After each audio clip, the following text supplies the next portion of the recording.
नमस्कार, एडू शक्ति विजन के इस यूट्यूब चैनल में आपका स्वागत है। एडुटेरिया 7500 बुक का हम लोग 63वां नंबर सेट आज हम लोग करेंगे। पहला नंबर क्वेश्चन शुरू करते हैं। पहला नंबर क्वेश्चन कर रहा है, निम्न में से कौन सदिश राशि है? सदिश राशि क्या होता है? जिसमें डायरेक्शन भी हो, दिशा भी हो। तो चाल प्रवणता जो है, जिसको वेलोसिटी भी बोलते हैं, ये सदिश राशि है। प्रकाश संश्लेषण के माध्यम से कुल स्थिरीकृत कार्बन डाइऑक्साइड का लगभग आधा भाग पृथ्वी का कौन सा स्थिरीकृत करता है? तो ये सवाल करता है। ऑप्शन नंबर हो जाएगा सी। रक्त शर्करा को नियंत्रित करने के लिए इंसुलिन का स्रावन निम्नलिखित में से किस ग्रंथि द्वारा होता है? तो ये अग्नाशय करता है। अग्नाशय एक मिश्रित ग्रंथि है, ये जूस भी छोड़ता है और हार्मोन्स भी छोड़ता है। इंसुलिन एक हार्मोन है, इसलिए ये मिश्रित ग्रंथि है। निम्नलिखित में से कौन सा डीएनए में नहीं पाया जाता है? डीएनए में पाया क्या जाता है? ये एडिनोसिन पाया जाता है, गुआनिन पाया जाता है, साइटोसिन और थाइमिन पाया जाता है। इसमें यूरेसिल नहीं पाया जाता है, यूरेसिल पाया जाता है आरएनए में। ऑप्शन नंबर डी इसका सही आंसर हो जाएगा। निम्न में से किसकी उपस्थिति के कारण मानव रक्त का रंग लाल होता है? तो हेमोग्लोबिन के कारण लाल होता है। ऑप्शन नंबर हो जाएगा ए। सिंधु घाटी सभ्यता के अंतर्गत प्राप्त लिपि लिखी जाती थी, तो कैसे लिखी जाती थी? पहले बाएं से दाएं लिखी जाती थी, फिर जैसे नीचे से दाएं से बाएं लिखी जाती थी। तो ऑप्शन नंबर हो जाएगा सी। प्रथम बुद्ध संगति के अध्यक्ष कौन थे? तो महाकश्यप थे। ऑप्शन नंबर हो जाएगा सी। निम्नलिखित में से कौन एक स्थिरीकृत बंदरगाह नहीं है? प्राकृतिक बंदरगाह नहीं है, जो अपने से नहीं बना है वो प्राकृतिक बंदरगाह नहीं है। तो चेन्नई, जो कि ऑप्शन नंबर हो जाएगा सी, ये प्राकृतिक बंदरगाह नहीं है, कृत्रिम है। घेरे की नीति या सुरक्षा प्रकोष्ठ की नीति का जनक कौन माना जाता है भारत में? तो भारत में माना जाता है वारेन हेस्टिंग। और वामपंथी विचारधाराओं पर आधारित फॉरवर्ड ब्लॉक, जिसका स्थापना कब किया गया था? ये किया गया था 1939 में सुभाष चंद्र बोस के द्वारा। 11 नंबर क्वेश्चन देख लेते हैं। 11 नंबर क्वेश्चन कर रहा है कि विश्व में मछली उत्पादन की दृष्टि से महत्वपूर्ण जो ग्रैंड बैंक है, निम्नलिखित में से किस क्षेत्र में आता है? तो ये जो एशिया खंड की अटलांटिक महासागर है, उसके उत्तरी पश्चिम यानी कि इस एरिया में। ऑप्शन नंबर हो जाएगा बी, अटलांटिक महासागर का उत्तरी पश्चिम एरिया में।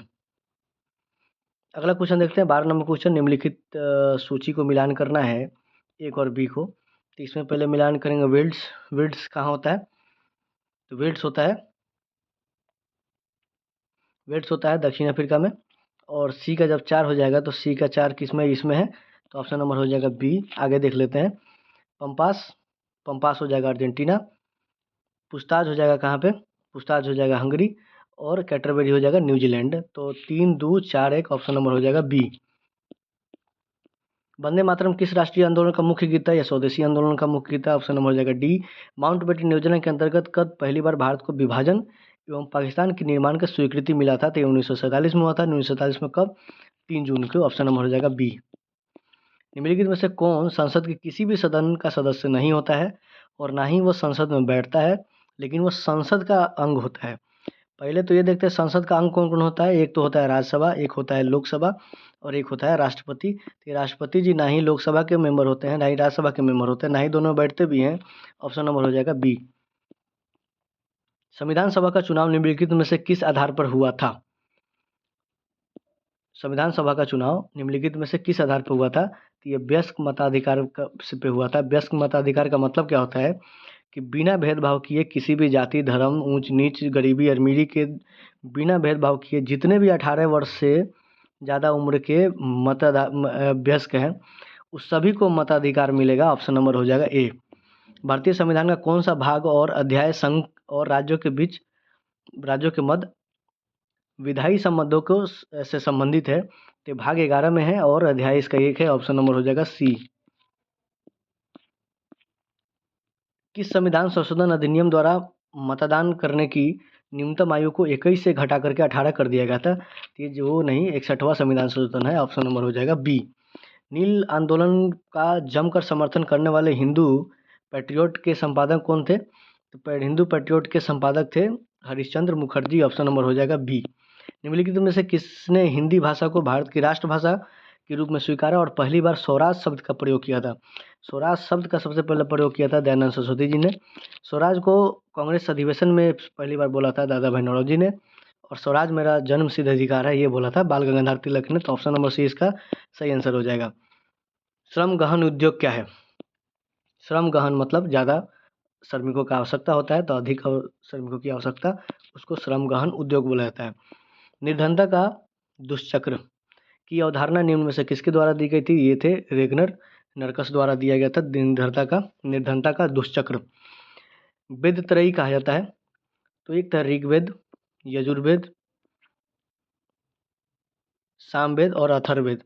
ये तीनों को वेद त्रयी बोला जाता है। लेकिन अगर कार्यकाल में देखेंगे तो सबसे पहले ऋग्वैदिक काल में ऋग्वेद बना था और बाकी तीनों बना था किसमें? ये तीनों को बोला जाता है वेद त्रयी, यानी कि ऋग्वेद, सामवेद और यजुर्वेद। अथर्ववेद को नहीं बोला जाता है।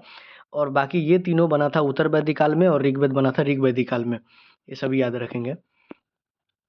डैश मुद्रास्फीति और तथा बेरोजगारी के संबंध को दिखाता है। कौन सा वक्र है, कौन सा ग्राफ है जो मुद्रास्फीति और बेरोजगारी के बीच का संबंध दिखाता है?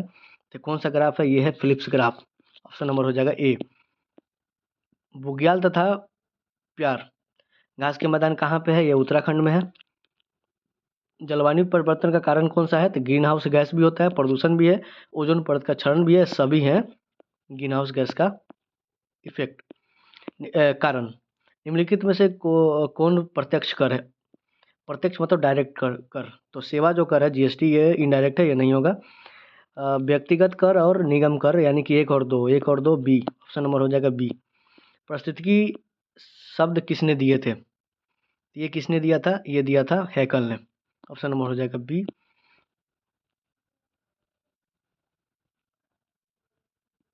आगे देखते हैं, अगला नंबर क्वेश्चन है 29। निम्नलिखित में से किस एक में ध्वनि की चाल सबसे अधिक होती है? ध्वनि की चाल ठोस में सबसे अधिक होती है। ये वायु जल नहीं, लकड़ी में होगा। ऑप्शन नंबर हो जाएगा बी। विद्युत चुंबकीय तरंग क्या होते हैं? अनुप्रस्थ तरंग होते हैं। ऑप्शन नंबर हो जाएगा बी।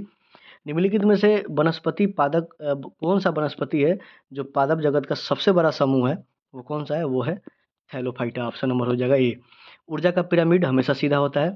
Simple question. निम्नलिखित क्रांतियों कौन सा सुमेलित नहीं है?